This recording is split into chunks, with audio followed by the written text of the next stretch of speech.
할렐루야. 아멘. 오늘도 하나님께서 우리에게 귀한 시간을 허락하여 주셨습니다. 우리가 일상생활을 살아가면서 주일 하나님께 드린 예배를 어느 정도 생각하는지 모르겠지만 분명히 하나님께서는 이 주일을 기다리시고 우리가 하나님께 예배드리는 이 시간을 참 기대하실 것 같습니다. 우리 히즐라이프 처치는 오늘 하나님께 예배드리는 이 시간 우리가 드릴 수 있는 최고의 예배로 하나님께 예배드리며 영광 돌리기 소망합니다. 우리 다 같이 찬송가 찬양하겠습니다. 하나님 아버지의 마음 찬양하시겠습니다.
사랑의 하나님 아버지, 오늘도 우리가 하나님을 사랑하기에 하나님을 믿기에 또 우리가 주의 성전을 찾아 하나님께 예배를 드립니다.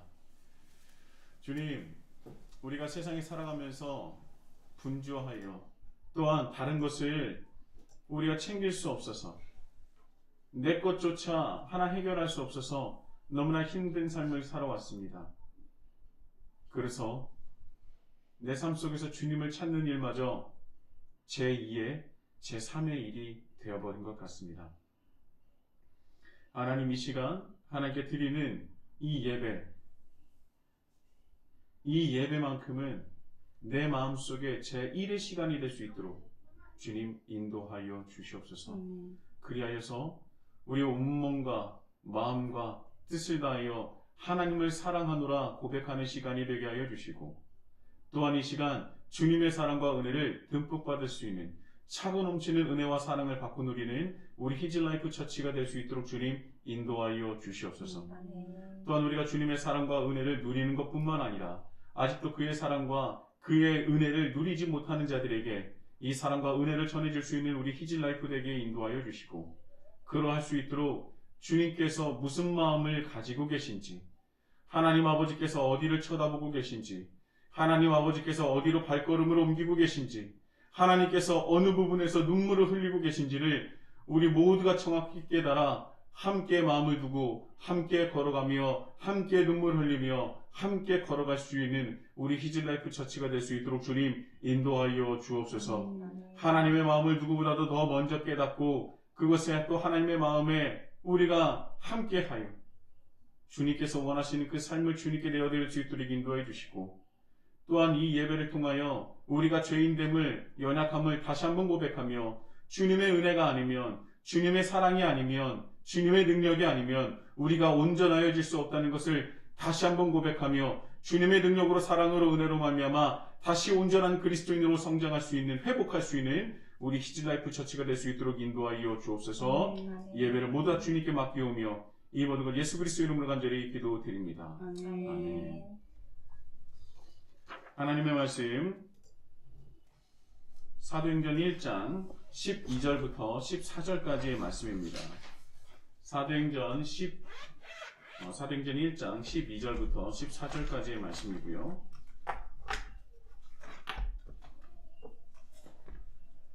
하나님의 말씀을 제가 받들어 봉독할 테니 여러분들은 귀로 경청하십시오. 제자들이 감람원이라 하는 산으로부터 예루살렘에 돌아오니 이 산은 예루살렘에서 가까워 안식일에 가기 알만든 길이라. 들어가 그들이 유하는 다락방으로 올라가니 베드로, 요한, 야고보, 안드레와 빌립, 도마와 바돌로메, 마테와 및 알페오의 아들 야고보, 셀로딘 시몬, 야고보의 아들 유다가 다 거기 있어 여자들과 예수의 어머니 마리아와 예수의 아우들과 더불어 마음을 같이하여 오로지 기도에 힘쓰더라. 아멘.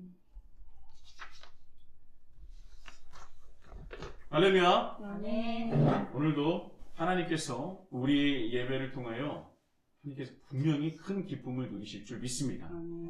그래서 우리도요, 하나님께 드리는 예배가 우리가 드릴 수 있는 최고의 예배를 드렸으면 참 좋겠습니다.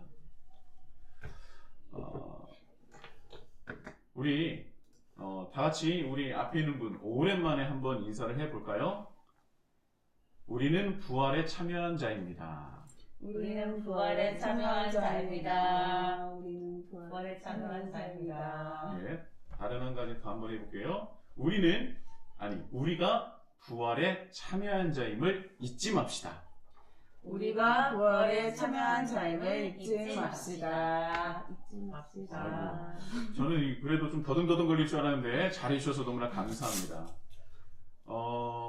어찌됐든요, 우리가 부활에 참여한 자입니다. 우리가 예수님을 믿었다고 한다면, 우리가 믿는다고 한다면, 우리는 예수님의 그 놀라우신 그 십자가 사역과 부활의 사역으로 말미암아 우리는 부활에 참여한 자가 되었다는 것입니다. 그래서 우리가 그것을 부활에 참여한 자임을 잊지 않았으면 참 좋겠어요.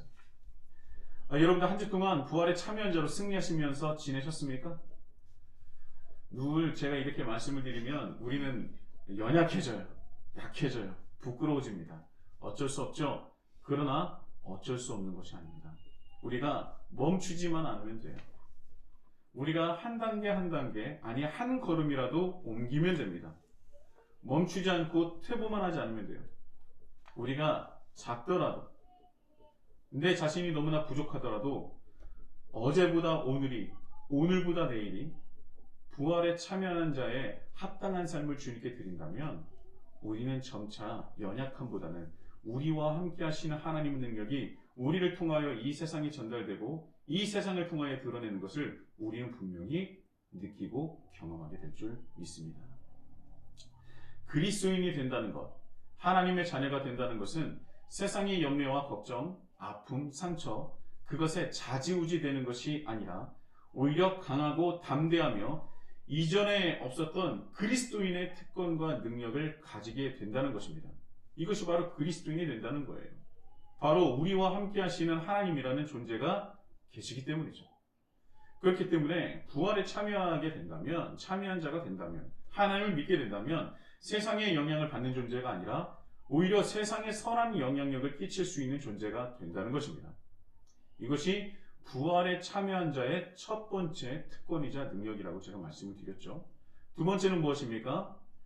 네, 바로 미움과 증오를 더해서 혐오에까지 이르는 바로 우리가 살아가는 이 시대입니다.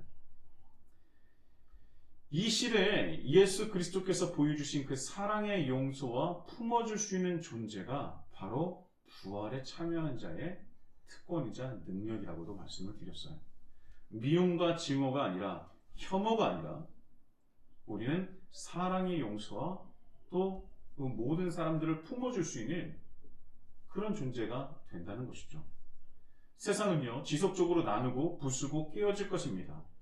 아직도 여전히 세상과 사단에게 영향을 받기 때문이죠. 사단은 세상을 부수고 깨어지게 하기 위해서 서로를 더욱더 미워하게 하고 증오하게 만들면서 혐오에 이르게끔 하는 것입니다. 내가 공격받지 않으려면 누군가를 공격해야 하는 것이고, 내가 처한 이 상황과 상처의 원인을 나보다 약한 사람에게 전가시키고 괴롭히는, 제가 그 타자와 전략이라고 말씀을 드렸었죠. 우리도 모르게 우리는 그렇게 살아가는 거예요. 나도 모르게 그것이 습득되어서 나도 거기서 젖어서 살아다 보니까, 깨어진 세상에 젖어들어서 살다 보니까 나도 또한 그런 공격성을 가지고 깨어지고 부수고 나누는 사람의 이론이었다는 것입니다. 그런데 우리가 하나님을 믿으면 그런 존재에서 벗어나게 된다는 거예요. 이 시대에 가장 필요한 것 중에 하나는 바로 미움과 증오, 그리고 혐오를 끊어줄 수 있는 예수 그리스도께서 보여주신 용서와 품어줌이라고 생각합니다. 자, 그리고 또 이 용서와 품어줌이 바로 그리스도인이 세상에 드러낼 수 있는 능력과 특권과 선한 영향력이 될 거라 저는 분명히 믿어 의심치 않습니다. 이 세상에서 가장 필요한 게 무엇이라고요? 용서와 품어줌일 텐데, 그런 것을 세상에 전해줄 수 있는 존재는, 그런 특권과 능력을 가진 존재는 바로 그리스도인이라는 것, 그것을 잊지 않으셨으면 좋겠습니다. 저는요, 기대합니다. 이렇게 코로나 팬데믹으로 세계가 힘들어하고 고통을 받고 있는데, 이때가 바로 우리 그리스도인들이 빛날 수 있는 너무나 좋은 기회예요. 부활에 참여한 자로서 마땅한 삶을 살아간다면 분명히 우리를 통하여 이 너무나 힘들고 어려운 이 코로나 팬데믹 이 시대를 우리는 잘 극복해 나갈 수 있을 것입니다.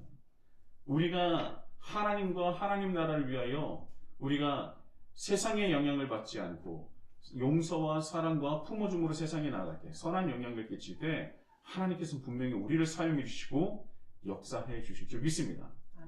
그 주체가 우리 그리스도인이 될 수밖에 없고요, 그리스도인이 되어야 한다는 것입니다. 그 안에 우리 히즈라이프 처치가 있었으면 참 좋겠어요. 우리는요, 우리가 어떤 존재인지를 회복하면 되는 겁니다. 우리가 예수 그리스도를 구주로 고백하며 영접할 때에 우리가 어떤 존재로 변화되었고 회복되었는지를 깨달으면 된다는 거예요. 주님이 우리를 어떻게 부르신다고 했습니까? 어떤 존재로 여기신다고 했죠? 나의 백성, 나의 자녀, 때로는 동역자로 여기시고 친구로 여기시고 신부로 여기신다고 하지 않았습니까? 내가 뭔데? 우리가 뭔데? 우리가 뭐라고? 내가 가당치도 않은 그런 대우를 받는 것입니까? 우리가 감당하지 못할 대우를 받고 있는 건데요. 그런 대우, 내가 너를 그렇게 여기고 있다라는 하나님의 사랑과 은혜가 우리에게 있기 때문에 하나님은 늘 우리를 향해서 기대하고 계신 거예요. 그 기대에 부응하기를 예수님의 이름으로 축복합니다. 저도 그랬으면 좋겠어요. 저도 정말 그런 삶을 살기를 원합니다. 저도 나의 자녀답구나, 나의 백성답구나, 나의 동역자답구나, 나의 친구답구나 라고 하는 그런 하나님의 말씀을 꼭 듣고 싶습니다. 그리고 하나님께서 부활에 참여한 자에게 그리스도의 옷을 입혀주신다고 제가 지난주에 말씀을 드렸습니다. 그리스도의 옷 입은 자가 되는 거예요. 헌옷은 버려야 됩니다. 옛사람은 버려야 하는 거예요. 그리고 새 사람의 옷을 입고 새 사람이 되는 것입니다. 엄밀히 말하면 새 사람도 맞지만 원래의 우리로 회복하는 것이겠죠. 하나님께서 우리를 원래 창조하신 그 모습으로 회복하는 것입니다. 우리가 변화될 것을 기대하시며 예수 그리스도의 영광스러운 그 옷을 입혀주신다는 것인데요. 그래서 우리는 부활에 참여한 자로 그리스도의 옷을 입은 사람의 마땅한 삶을 살아가야 하는 것입니다. 옛사람을 버려야 하죠. 끊어내야 합니다. 내가 연약해서 난 안 된다라는 그런 사탄의 속임수에 속삭임에 속으면 안 된다는 것입니다. 우리가 연약하기에 우리에게 어떤 분이 함께 하시는 겁니까? 하나님이 함께 하시죠. 우리가 연약해서 부족해서 안 되는 것이 아니라 우리가 사탄에게 속을 것이 아니라 우리와 함께 하시는 하나님의 일을 함께 하시기를 원하시는 자신의 일을 함께 하기를 원하시는 하나님의 그 마음이 있으시기 때문에 우리는 할 수 있는 줄 믿습니다. 우리는 승리할 수 있는 거예요. 만약에 내가 연약하다, 내가 부족해서 나는 안 된다라고 얘기한다면 그것은 무엇을 뜻하냐면 하나님은 나와 함께 하시지 않는다는 말과 똑같은 거예요. 하나가 더 붙어야 되죠. 우리는 연약하지만 하나님께서 우리와 함께 하시기 때문에 우리는 승리할 수 있습니다. 라는 고백이 나와야 한다는 거예요. 하나님은 우리와 함께 하시면 우리는 연약하지만 성령님으로 말미암아 강하고 담대해지며 그리스도의 옷을 입은 자로 세상에서 빛과 소금의 역할을 감당할 수 있는 것이죠. 할렐루야! 아멘. 부활에 참여한 자의 역사가 우리 히즈라이프 처치에서 꼭 일어났으면 좋겠어요. 그래서 제가 지난 이제 3주 동안 부활에 참여한 자라는 그 제목으로 설교를 드렸던 것을 굉장히 간략하게 말씀을 드렸고요. 오늘의 말씀은요, 원래 다 저번 주로 해서 부활에 참여한 자의 그 말씀을 정리하려고 했는데 한 주 더 이제 부활에 참여한 자의 어떤 특권과 능력 그리고 해야 될 것들을 한 번 더 나누길 원합니다. 자, 오늘의 말씀은요, 예수님께서 승천하신 뒤에 제자들이 첫 번째로 취한 행동과 그 모습들입니다. 예수님께서 이제 정말 승천하셨어요. 이제 눈에 보이지 않습니다. 제가 지난번에 말씀드렸던 것처럼 정말 가시나? 정말 가시는 건가? 이제 안 보이니까 어떻게 해야지? 멍하고 있을 때 흰옷 입은 두 천사가 말을 했죠. 뭐 이렇게 멍하고 쳐다보고 있느냐? 너희들의 본 그대로 다시 이분은 내려올 것이다. 뭐예요? 네, 빨리 예수님께서 말씀하신 거 빨리 하라고 가라.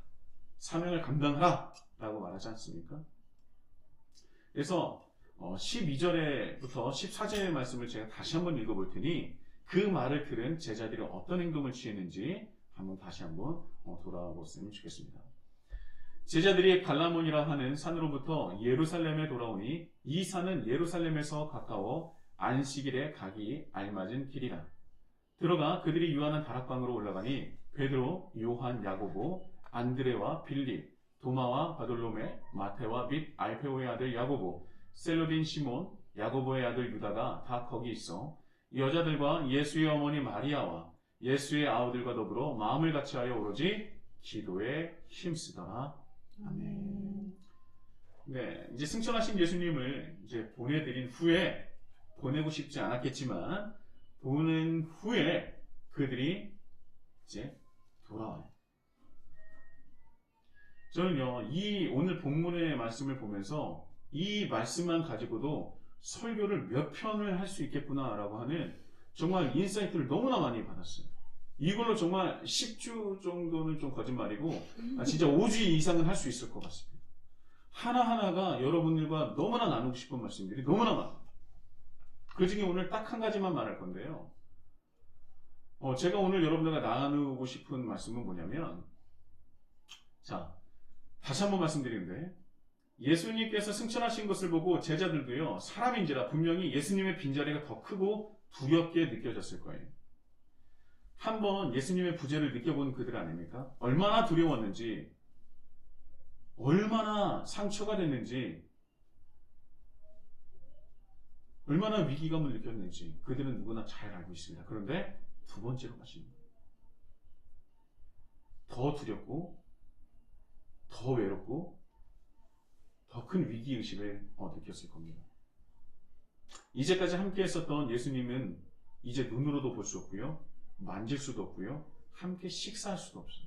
그분의 음성을 직접 들을 수도 없는 것입니다. 여러분, 사람이요, 떠난다 나 이제 갈 거야 라고 얘기를 해도 아직 옆에 있으면요 실감이 안 나요.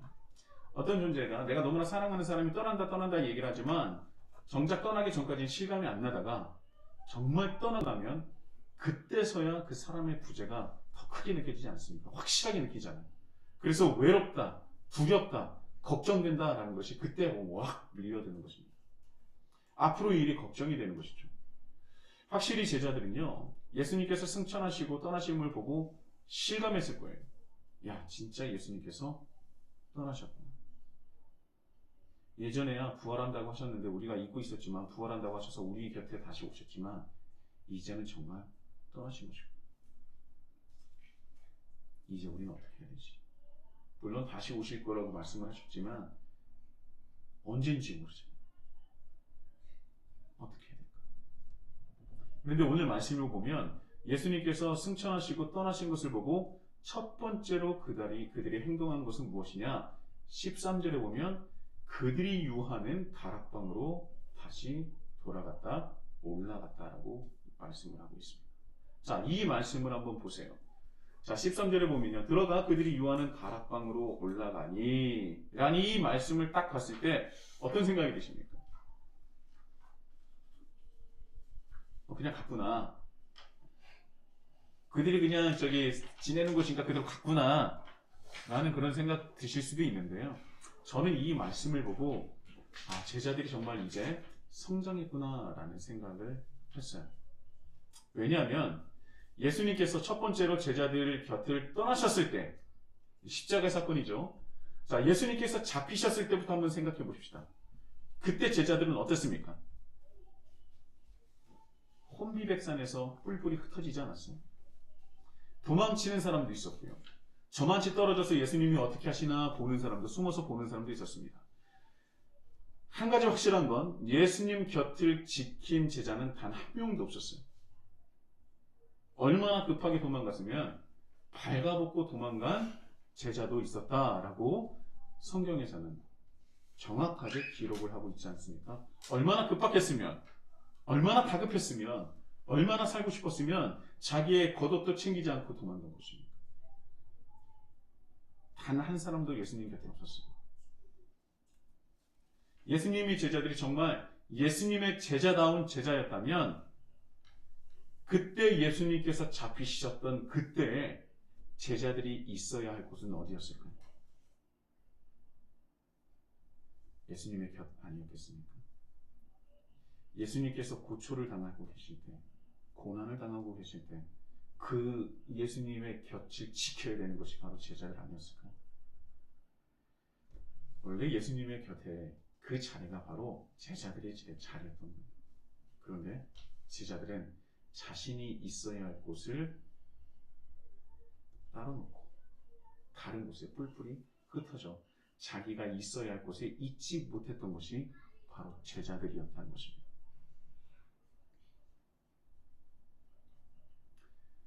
여러분, 함께하다, 곁에 있다라는 것은 또한 무엇을 뜻하냐면요, 바로 함께하는 이들과 함께하는 분과 뜻을 같이 한다라는 것도 있어요. 마음을 같이 한다는 뜻도 포함하고 있지 않겠습니까? 그런데요, 뜻을 함께하지 못하는 사람, 뜻을 함께 공유하지 못하는 사람, 마음을 함께하지 못하는 사람은요, 잠시 그 곁에 머물 수는 있겠지만 끝까지 함께하지는 못할 것입니다. 왜냐하면 뜻과 마음이 다르다면 걷는 길이 결국은 달라지고 틀어지기 때문이죠. 함께하고 있지만 내 몸은 함께하지만 다른 길을 걸을 수도 있어요. 그것은 진정한 함께함이 아니겠죠. 결국은 헤어지고 떠나게 될 것입니다. 예수님과 함께한다는 것은요, 예수님 곁에 있다는 것은 예수님의 마음과 뜻을 함께한다는 것입니다. 그러나 예수님께서 십자가의 길을 걸으실 때 제자들은 예수님과 뜻을 함께하는 자들이 아니었어요. 다들 아시다시피 예수님을 이용하여 자신의 목적을 이루고자 했던 존재들이 바로 제자들 아닙니까? 더 큰 사람이 되고 싶었고 더 높은 사람이 되고 싶었던 것이 제자들의 마음이었어요. 사람 위에 군림하고 싶고 그리고 모든 민족 위에 뛰어난 가장 위에 있어서 군림하고 싶은 민족이 되고 싶었던 것들이 제자들의 마음이었다는 것입니다. 세상적이고 자기중심적인 욕망에 쌓여있던 사람들이 바로 제자들이었다는 거예요. 예수님 곁에 있었지만 예수님과 함께 했지만 그래서 결국은 그들은 자신이 있어야 할 곳에 있지 못하고 예수님 곁을 떠날 수밖에 없던 것입니다. 지금은 함께해도 마음이 같지 않는다면 언젠가는 뿔뿔이 흩어질 수밖에 없어요. 그러나 반대로 내가 지금 몸은 함께하지 못하지만 마음이 같다면, 뜻이 같다면 오히려 몸은 떨어져 있어도 더 결속력은 강화될 것입니다. 결국 이전의 제자들은요, 십자가 사역의 이전에 있었던 제자들은 예수님과 동거는 하고 함께 있었지만 예수님의 마음과 예수님의 뜻을 함께 나누고 공유하고 동의했던 사람들은 아니었던 거예요. 그래서 결국은 어떤 이 큰 이슈가 일어났을 때 예수님을 떠나게 된 것입니다. 예수님을 믿는다고 아무리 외치고 소리를 질러도 예수님의 마음과 뜻이 다르다면 우리는 언젠가 예수님 곁을 떠날 수밖에 없게 되는 거예요. 나는 아무리 하나님과 함께하고 내가 하나님을 믿고 있다고 외쳐도 우리는 점점 하나님과 멀어질 수도 있다는 것을 우리는 분명히 알고 있어야 된다는 겁니다. 그래서 그만큼 우리를 향하신 하나님의 뜻과 우리를 향하신 하나님의 계획과 하나님의 마음을 알고 있어야 한다는 것이죠. 그것이 정말 중요하다는 거예요. 제가 교회 목회를 하면서 교회를 떠나고 신앙을 버리는 분들을 얼마나 많이 봐왔겠습니까? 그 말을 들을 때마다 참 마음이 아프고 괴롭죠. 안타깝습니다. 아무리 잡고 잡아봐도요, 돌이킬 수 없는 분들이 너무나 많아요. 그리고 결국 떠나고야 많은 분들이 참 많았습니다. 그런데요, 교회를 떠나고 신앙을 버리는 이유 중에 가장 큰 것 중에 첫 번째가 뭐냐면 성도들 사이에서 분쟁이 일어나는 것이고요. 두 번째는 자신이 목적하는 기도 제목이 있었는데 그것이 이루어지지 않았을 때 떠나는 분들이 참 많다는 거예요. 실제적으로 아닌 것 같은데 정말 너무나 많습니다. 이 두 가지 모두 결국은요, 하나님 마음과 뜻이, 나의 마음과 뜻이 달라서 일어나는 일들 아니겠습니까? 성도들 사이에서 일어나는 그 많은 분쟁은 뭐가 있어요? 교회 안에서 일어나는 분쟁의 대부분은 섭섭병이에요. 그렇잖아요. 섭섭해. 열받는데 왜 열받아요? 섭섭해서 열받는 거예요. 왜 화가 납니까? 섭섭해서 화가 나는 거예요. 누가 나에게 섭섭하게 했다는 것인데 섭섭하게 된 이유는 누구든 그 안에서 사람을 어떤 사람이든 어떤 쪽의 사람이든 결국 한쪽이 한쪽을 품어주지 못해서 일어나는 것 아니겠습니까? 그래서 결국은 그 사람으로 하여금 섭섭하게 만드는 거예요. 교회에서 목회자들이 가장 싫어하는 병이 섭섭병입니다. 가장 경계하는 것도 섭섭병이고요. 가장 무서워하는 것도 섭섭병이에요. 섭섭병을 낫게 하는 사람은 아무도 없습니다. 하나님이 아니시면 섭섭병을 낫게 할 사람이 없어요. 목사가 할 수 없습니다. 그리고 섭섭병을 주는 존재는 다름 아닌 사단이라는 것을 절대 잊어서는 안 됩니다. 사단은요, 어떻게 해서든지 교회 안에 이런 것을 분란을 일으키고요, 나누게 만들고요, 분리하는 것을 원하는 게 사단이지 않습니까? 그래서 어떻게 하면 나누게 할 수 있을까? 어떻게 하면 분쟁을 일으킬 수 있을까? 어떻게 하면 서로 섭섭하게 할까라는 것을 정말 지속적으로 연구하는 게 사단이라는 거예요. 그리고 우리는 옳다구나 넘어지는 것이, 걸려드는 것이 우리라는 것입니다. 하나님은 예수 그리스도의 십자가를 통해서 우리를 용서하시고 품으셨어요. 그 사랑이 우리 안에 있다면, 그 사랑이 우리를 용서해 주시고 품어 주셨다면 우리 또한 품지 못할 사람은 없습니다. 저도 이 설교 말씀을 준비하면서 내가 품어야 하는데 품지 못하는 사람이 누구일까라는 생각을 한참 동안 하고 기도를 했어요. 생각보다 부끄럽게도 많더라고요. 그래서 내가 하나님의 마음과 하나님의 뜻을 내가 다 받들지 못했구나. 그래서 저는 기도했습니다. 하나님, 제가 품어주지 못하는 사람이 있습니다. 아무리 생각해도 이 사람은 아직까지 내가 품지 못하고 있군요. 하나님, 그러나 이 시간 결단하여서 그 사람을 품을 수 있도록 인도하죠. 그리고 기도하고 나니까 그 사람과의 있었던 모든 일들이 별일이 아닌 것처럼 여겨지고요. 정말 신기한 것은 지금 가서 전화도 할 수 있겠어요. 실제로 전화할지는 모르겠습니다. 뭐 언젠간 만나겠죠. 예. 언젠간 분명히 제가 전화할 때도 있을 겁니다. 예, 그분이 받아주시면 감사하고 못 받아줘도 상관없어요. 그렇다고 해서 제가 가해자라는 것은 아닙니다. 저 또한 섭섭형이 들었던 적이 있거든요. 그런데 하나님의 마음이 어떤 마음일까? 하나님의 뜻은 어떤 뜻일까? 라고 생각했을 때 품기를 원하십니다. 품기를 원하십니다. 그래, 내가 품으면 돼. 내가 품으면 하나님께서는 인정해 주시고 이해해 주시겠지. 그런 마음이 드는 거예요. 그래서 행복했습니다. 내가 뭐라고 이런 생각까지 나에게 하게 하시나. 그래, 하나님께서는 나와 함께 하신다. 라는 그런 생각을 하게 됐다는 거예요. 예수님께서 승리하셨어요. 그리고 그 승리에 우리를 참여하게 하신 것입니다. 그게 부활에 참여하는 거예요. 예수님께서 승리하셨기 때문에 우리도 승리할 수 있습니다. 우리가 예수님과 발맞춰 나간다면 우리도 승리할 수 있는 거예요. 예수님께서 자신을 배신했던 제자들을 하나하나 찾으시면서 품으시는 것을 우리는 말씀을 통하여 듣고 보았습니다. 예수님께서 승리하신 것은 바로 사랑으로 품으심에서 나오는 것 아니겠습니까? 하나님도 죄를 찌른 우리를 끝까지 사랑으로 품으셨어요. 하나님의 품으심의 절정인 십자가 사역이 만약에 실패하거나 패배한 것이 아니라면 우리가 품음으로 노력하고 기도하고 우리가 치열하게 싸움한다면 분명히 우리도 하나님께서 승리로 이끌어 주실 줄 믿습니다. 하나님의 승리는 우리의 승리고요. 예수 그리스도의 십자가의 승리는 우리의 승리가 되는 줄 믿습니다. 이것을 우리가 잊지 않았으면 좋겠어요. 그 승리하는 것이 바로 하나님의 마음이며 하나님의 뜻이라는 거예요. 그것이 하나님의 마음이고 하나님의 뜻이라는 거예요. 교회를 떠나고 신앙을 버리는 두 번째 이유는요, 하나님과 자신의 목적과 그 마음이 다르기 때문에.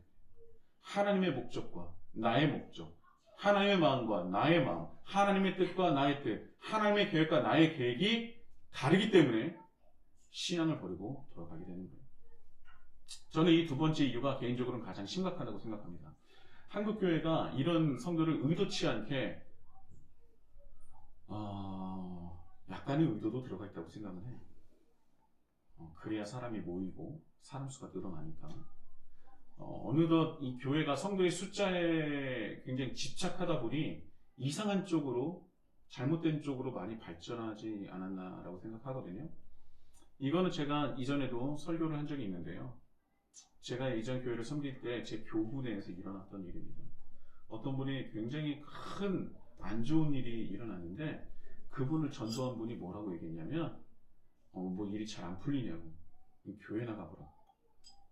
교회 나가서 하나님께 기도하면 다 문제가 해결된다고. 어디서 많이 들어보시지 않았습니까? 굉장히 익숙한 얘기잖아요. 그분이 2년 동안 기도했어요. 그리고 그분이 운영하시던 가게는 결국은 어떻게 했어요?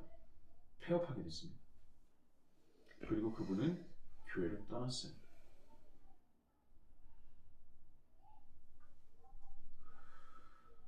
특히 전도하기 위해서 이런 뉘앙스의 말을 참 많이 한다는 거예요. 뭔가 일이 풀리지 않아서 고민하는 사람에게 교회 나가보라고 권하지 않습니까? 그러면 다 잘 된다고. 누구누구는 교회 나갔더니 모든 것이 만사형통 되었다고 말이죠. 그리고 그것을 막 만사형통했었던 막 그런 성경 구절을 막 보여주면서 다 잘 된다고 막 얘기한다는 거예요. 그런데 여러분, 솔직히 성경을 들여다보면 하나님을 믿으면서 세상적으로 만사 형통한 사람이 그리 많지 않습니다. 오히려 세상적으로는 고난을 받지만 하나님께 인정을 받고 쓰임을 받고 거룩하고 영광스러운 삶을 살아가는 사람이 더 많아요. 어디에 목적을 두고 어디에 목표를 두고 어느 곳을 위해서 살아가는지가 참 중요한 겁니다. 내 목적이 세상적인 성공이라면 글쎄요, 정말 그리스도인의 삶이 맞는지는 모르겠어요. 그런데 하나님을 보시기에 누가 더 성공한 사람입니까? 세상적으로 성공한 사람이 성공한 겁니까? 아니면 하나님께 인정받는 사람입니까? 여러분, 세상적인 성공보다 하나님의 뜻대로 살아가는 것이 참 기쁨이요 참 행복이라는 것을 꼭 경험하시고 꼭 느끼셨으면 좋겠어요. 그리고 그것을 느낄 수 있는, 그것을 경험할 수 있는 특권까지도 그리스도인만이 가질 수 있다는 것을 기억하시기 바랍니다. 세상적인 성공은요, 거룩하고 영광스러운 하나님의 뜻대로 살아가는 것과는 비교조차 할 수 없는 것들. 저는 절대 세상적으로 성공하지 말라는 것이 아닙니다. 성공하셔야죠.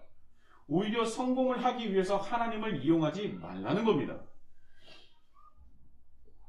여러분, 성공하세요. 열심히 노력하셔서 성공하십시오. 하나님의 뜻과 함께하기 위해서, 하나님의 마음과 하나가 되기 위해서 성공하시기 바랍니다.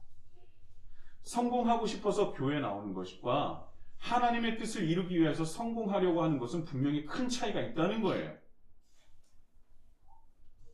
정말 큰 차이가 있습니다.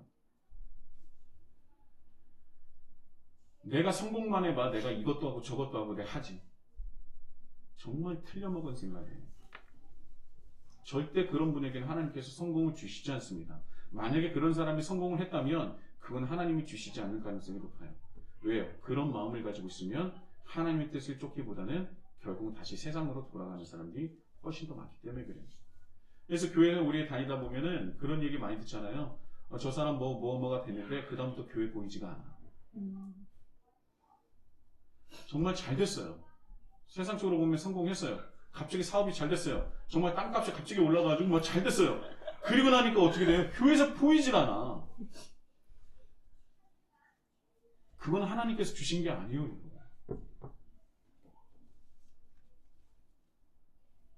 그러니까 기도할 때 로또 당첨되게 해주세요. 땅값 오르게 해주세요. 막 이런 거 기도를 하면 그걸 만약에 이루어지잖아요. 아, 사탄이 나를 통해서 역사하는구나 라고 생각하셔도 저는 과언이 아니라고 생각합니다.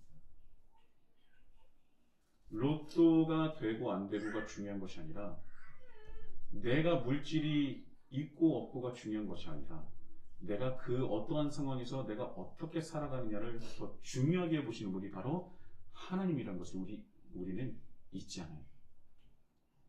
내가 돈이 없을 때는, 내가 경제적으로 궁핍했을 때는 하나님께 잘못했다가 정말 경제적으로 좀 어느 정도 형통하게 되면 하나님을 잘 믿는다는 것, 그게 말이 됩니까?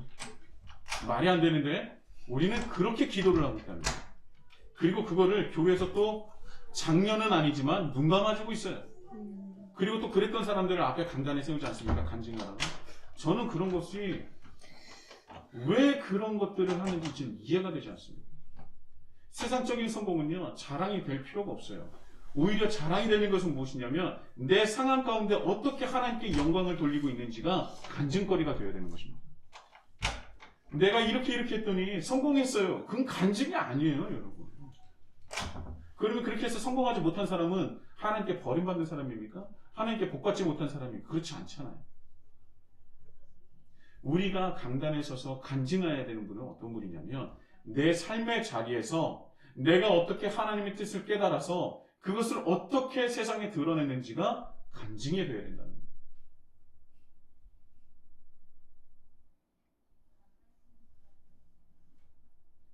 내가 성공하기 위해서 내 계획과 내 어떤 그런 뜻을, 내 성공을 위해서 하나님을 믿는 사람은요, 하나님의 마음과 뜻을 함께하는 것이 아니라 자신의 뜻을, 자신의 계획을 하나님께 강요하는 것 아닙니까?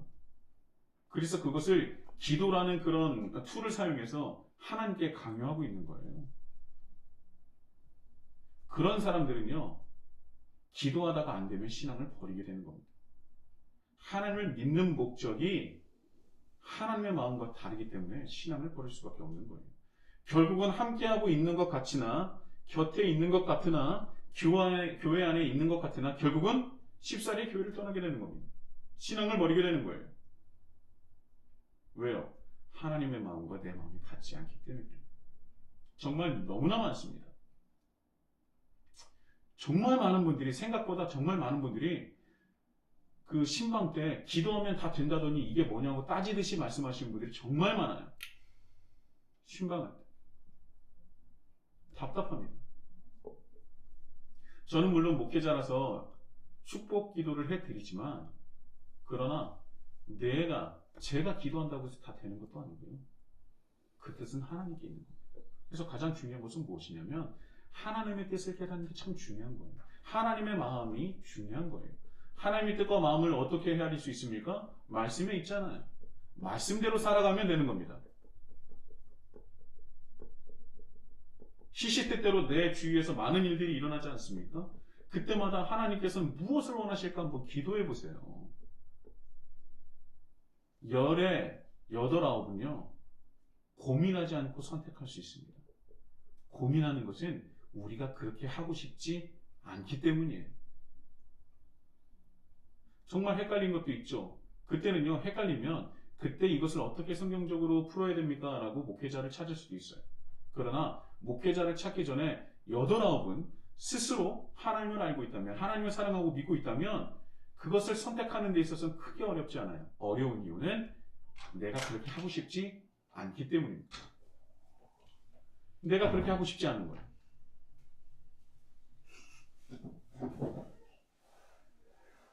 교회 안에 있어도, 예배를 드려도, 찬양을 해도, 기도를 한다고 해도 하나님과 함께하는 것이 아닐 수도 있어요. 동상이몽인 것이죠. 가치는 있지만 몸은 함께 있으나 뜻은 다른 겁니다. 그래서 결국은 나중에는 떨어질 수밖에 없어요. 헤어질 수밖에 없습니다. 분리될 수밖에 없는 겁니다. 떠나갈 수밖에 없게 된다는 것입니다. 여러분, 우리는 부활에 참여한 자로요, 하나님의 백성, 하나님의 자녀, 하나님의 동역자, 친구, 신부로 여겨짐을 받는 존재들이에요. 우리는 그에 맞는, 그에 합당한 뜻을 가지고 우리 주님과 함께 해야 하는 것입니다. 동상이몽이 아니라 우리는 마음과 몸을 함께 해야 되는 그런 존재들이라는 것이죠. 여러분, 우리가 있어야 할 곳은 어디입니까? 바로 하나님 품이죠. 하나님 곁입니다.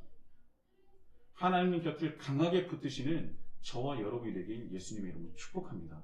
그리고 우리 몸뿐만 아니라 우리의 마음과 뜻도 하나님과 하나가 되어야 된다는 거예요.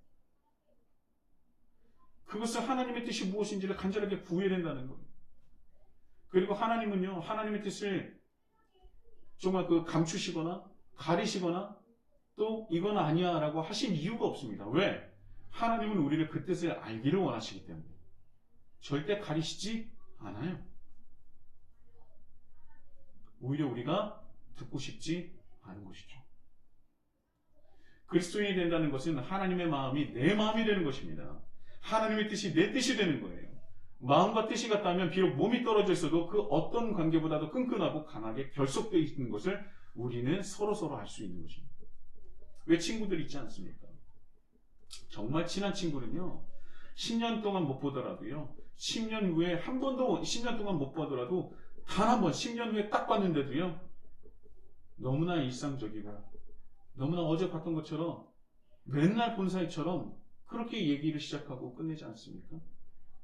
내가 너를 알고, 내가 너를 사랑하고, 너도 나를 사랑하고, 너를 나를 알고, 이런 마음이 있으면요, 떨어지는 것이 그렇게 중요하죠. 근데 몸만 같이 있다면 언젠가는 어떤 커다란 이슈나, 아니 작은 것도 상관없어요. 그런 이슈에 우리는 다 털려져 나가는 겁니다. 그래서 예수님께서도 뭐라고 말씀하십니까? 알곡과 뭐가 있어요? 쭉정이가 같이 있어요. 그런데 이 쭉정이를 털어버릴까요? 라고 하니까 뭐라 그래요? 냅둬라. 내비둬라. 끝날까지 내비둬라. 그들은 자기들이 알곡인 줄 알고 있을 것이다. 그러나 마지막 날에 그들이 하나님의 심판을 받게 그렇게 될 것이다 라고 분명히 말씀을 하고 계신다는 겁니다. 제자들은요, 이제 몸으로는 예수님과 함께할 수 없지만 그들은 그 어느 때보다도 예수님과 함께하는 것을 강하게 느꼈던 거예요. 그리고 경험하고 있었을 것입니다. 그래서 예수님의 부재에도 그들은 이전과 같이 뿔뿔이 흩어지는 것이 아니라 그들이 원래 있었던 그곳으로 걸어가고 있는 거예요. 혼자가 아니라 모두 다 함께. 첫 번째 예수님께서 돌아가셨을 때는요, 제자들이 다 뿔뿔이 흩어졌습니다. 그런데 오늘의 말씀 13절에 보면 어떻게 돼요? 한 사람 한 사람의 그 이름을 다 열거하고 있어요. 12제자가 아니죠. 가룟 유다가 없으니까 11제자를 정확하게 한 사람 한 사람의 그 이름을 거론하면서 한 사람도 빠짐없이 그들이 있어야 할 곳에 걸어가는 그 모습을 우리에게 표현하고 있는 거예요. 그뿐만이 아닙니다. 여자들과 예수의 어머니 마리아와 예수의 아우들과 더불어 마음을 같이 했다고 해요. 이게 무슨 말입니까? 여러분, 원래 예수님의 형제들은 복음서에 뭐라고 나와 있어요? 예수님께서 메시아임을 인정하지도 않았고 그거를 미친 사람 취급하지 않았습니까? 그랬던 사람들이에요. 그런데 그들이 예수님께서 부활하신 것을 보고 그들까지도 회심하게 됩니다. 그래서 한 사람 한 사람 한 사람 다시 자기가 있어야 할 곳에 돌아가는 것을 우리에게 보여주고 있는 거예요.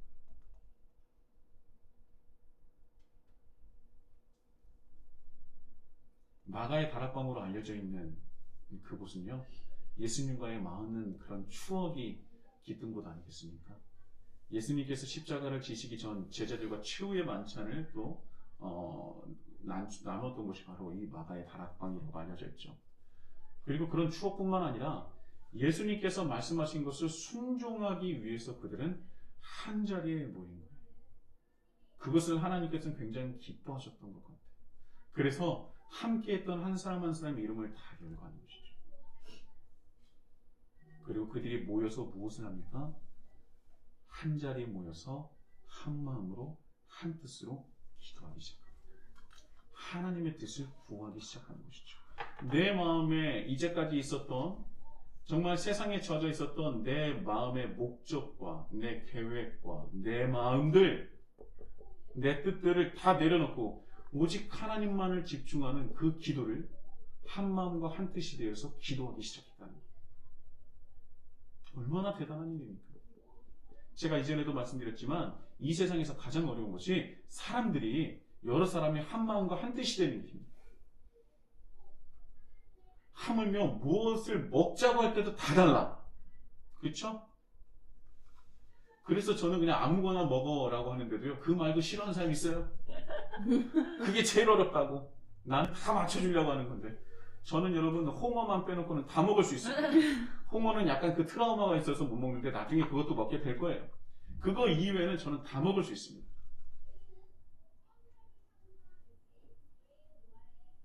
한 마음과 한 뜻이 되는 거예요. 언제요? 우리가 하나님과 함께하고자 노력할 때. 내 몸뿐만 아니라 그 마음까지도 함께하려고 할 때 우리는 모든 사람이, 예수 그리스도를 구주로 시인하는 모든 사람이 한 마음과 한 뜻이 될 수 있는 겁니다. 그 안에 내 뜻이 있고 내 뜻을 이루고자 하고 내 목소리를 크게 하려고 할 때는 무너지고 깨어질 수밖에 없어요. 그런데 오직 우리들의 목표와 목적이, 삶의 이유가 하나님의 마음과 하나님의 뜻이 될 때 우리는 드디어 비로소 한 마음과 한 뜻이 되는 그런 어마어마한 그 놀라운 역사를 경험하게 되는 것입니다. 우리는 지금 어디에 머물러 있습니까? 우리는 지금 어디에 있습니까? 우리는 어디를 가고 있는 것입니까? 그리고 또 우리는 어디에 있고 또 어떤 마음과 뜻으로 살아가고 있습니까? 혹여 하나님의 뜻이 무엇인지도, 하나님께서 원하시는 것이 어딘지도 모르고 아직도 여전히 그냥 있던 그대로 익숙한 그곳에서 내 뜻과 내 마음으로 살아가고는 있지는 않습니까? 부활에 참여한 자는요, 자신이 있어야 할 곳을 제대로 알고 그곳에서 하나님의 뜻을, 하나님의 마음을 구하는 자입니다.